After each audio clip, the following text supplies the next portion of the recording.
president's intention to suspend the minister so that the system could be investigated, the period concerning the suspended minister was barely 4 months. Given that all the projects she achieved were legally genuine, with due approvals, and the said transfer of 587 million naira, which she wrote officially to the Accountant General, and payments were made from the office of the Accountant General. Of all the 8-point agenda the president campaigned on, weeding out corruption, poverty alleviation, women and youth empowerment were the core. Have we asked ourselves, how has the continuous suspension of the best performing minister as per the Guardian UK in 2023 correlated with this agenda? How else can we explain the suspension of someone who exposed the fraud that occurred in a ministry? How?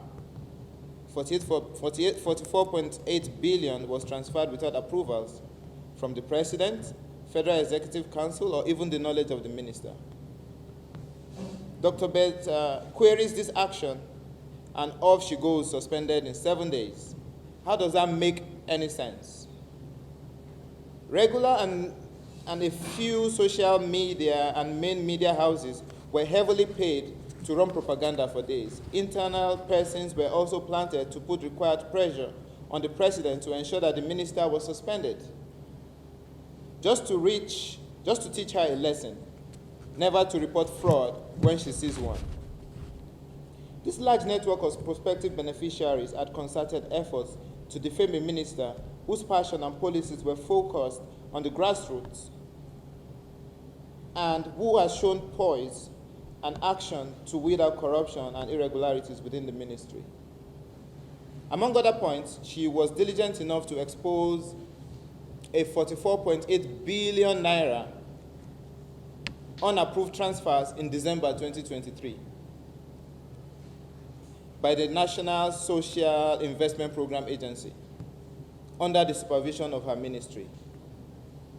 The principal took a positive step in line with the determination to fight corruption by suspending the government, that's the National Committee, involved, given that she followed a laid-down regulation from Chapter 14, Section 3 of the Federal Government Financial Regulations, which states clearly that, in quotes, in the disbursement of funds for non-personal advance for projects and special programs, the leader of the project and special programs shall be accounting officer, while an accountant of that appropriate grade shall be attached to each project and special programs and have responsibility for the disbursement as well as the requirement of the non-personal advances, end of quote.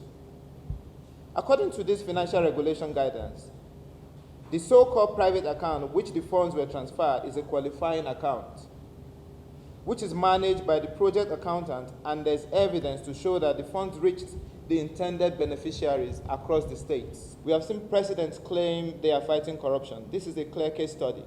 Is our president truly fighting corruption? Is he laying the groundwork for corruption to win? Are we adopting the saying that if you cannot win them, you join them? What precedents are we laying here?